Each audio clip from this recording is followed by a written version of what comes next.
We are live for another of our afternoon devotions.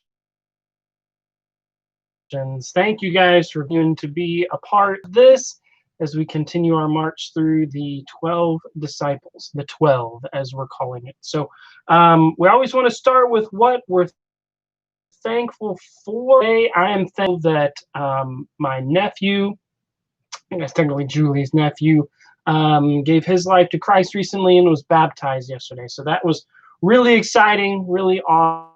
So for God's work in that and for our family. So let me know who's watching and let me know what you are thankful for today so that we can rejoice in those things together. All right.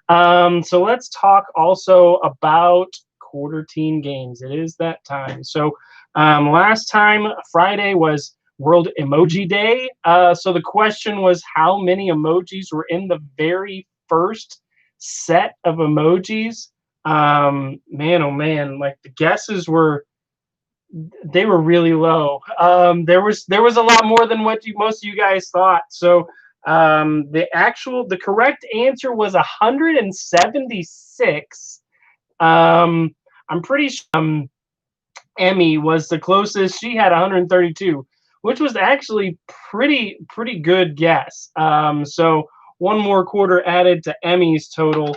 So today's question, though, so let me know your comments here in the chat or text or comment later or whatever.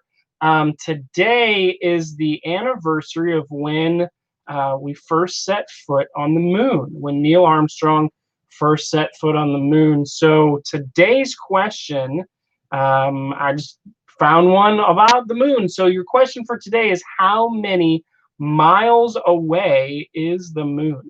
There you go. How far away do you think the moon is in miles? In miles. So let's talk about our disciple for today. We're up to Thomas. Thomas is our disciple for today. So let's talk about what we know about Thomas, okay? And again, in a lot of ways, the less we know about these guys. Look, most of what we know about them is from books that were not written about them. They're sort of a part of it, but obviously the four Gospels is actually about Jesus. And these are, I mean, obviously they're a big part of it, but it's not really about them, and it's not designed to give us information about them. But anyway, so we're up to Thomas today. What do we know about him? We know he was a twin. He had a twin brother or sister. We don't know anything about even if it was a brother or sister, but we know he was a twin. And really the other thing is most people generally refer to him as Doubting Thomas, right? And we'll get to that story. I think that name is a little bit unfair. I mean, look, to some degree, he's got to, you got to own it in that. So maybe that's a little bit unfair. So anyway, really like a couple of the others that we've talked about recently, the only real details we have about Thomas are from the Gospel of John. Matthew, Mark, and Luke don't really talk about him individually. They put him in the list of 12, obviously. But John gives us some details. So in John chapter 11, we have this story where this is where Jesus raises Lazarus from the dead. They had been on the other side of the Jordan ministering and really enjoying a great season of ministry. And then they got news that Lazarus was sick. The disciples did not want to go back to Bethany where Lazarus was, which was really close to Jerusalem, because they knew that everybody was after Jesus. So they were enjoying the good season of ministry. They didn't really feel like, risking their lives. So I think when Jesus sort of said, I think there was some relief. But when Jesus, a couple days later, did say, okay, let's go. We're going to go see Lazarus. We're heading to Bethany. The disciples were kind of disappointed in that, but it was Thomas that spoke up and said, let us also go that we may die with him. I think that's incredible. I think there's a great amount of faith showed in that. There's a great amount of loyalty and allegiance to Christ and willingness to do whatever needed to be done to truly follow Jesus. I think Thomas deserves a lot of credit for that. And really, the other thing too is, I mean, he was he was a great example to the other disciples to call them to follow Jesus the way they should have. Yeah, I don't think Thomas gets enough credit for that. We also see chapter 14. So we know John 14:6, right? I'm the way and the truth and the life. You know the place where I'm going.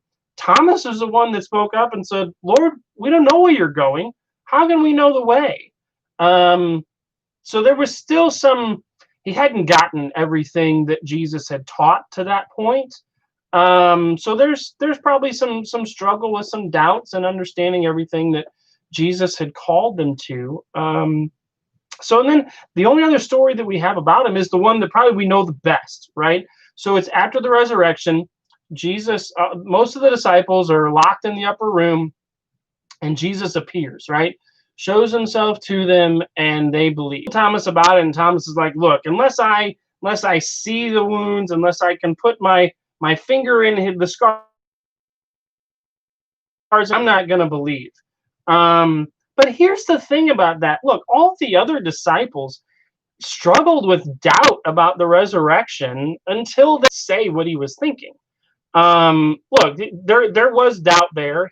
You would have hoped after all that Jesus had said that there would be a greater level of faith there and trusting in Jesus. So there was some struggle there. We don't want to gloss over that and pretend like it's nothing, but it's not like he was the only one. That's my point. The other disciples struggled with that same thing.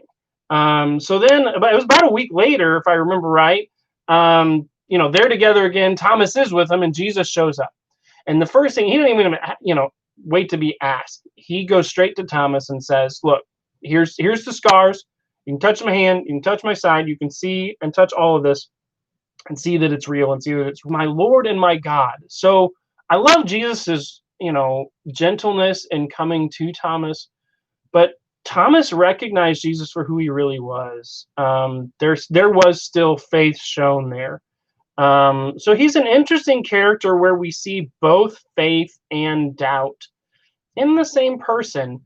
And I don't know, as we sort of wrap up the lesson part, really the thing that I want us to see about this is faith doesn't mean you don't have any doubts, guys.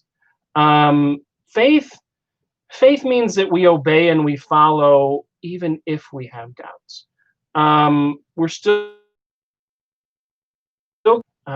do what he asks us to do, even if there's stuff that doesn't make sense to us, because that's going to happen. And we live in a world where we can't see him directly. There's going to be real struggle with that.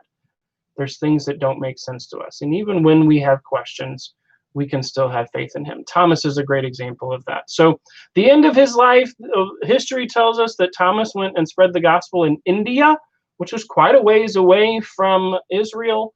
The stories that we have seem to indicate that he was martyred there, probably run through with a spear is the most sort of reliable story that we have about his martyrdom, his death for his faith, which is kind of interesting. The story that made him most famous is sort of wanting to put his fist in the side of Jesus where he had been stuck with a spear.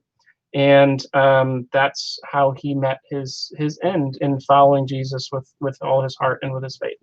So I think there's a lot of encouragement we can get from Thomas. So that's all for today. Thank you guys for being here. If you haven't yet, leave comments. I don't really see any answers for today's question yet. Is the moon. So let me know what you guys think about that. And next time we'll talk about James the Lesser, also known as James the son of Alphaeus. So we'll see you guys Wednesday afternoon for our next installment about the 12. Love you guys. We'll see you later.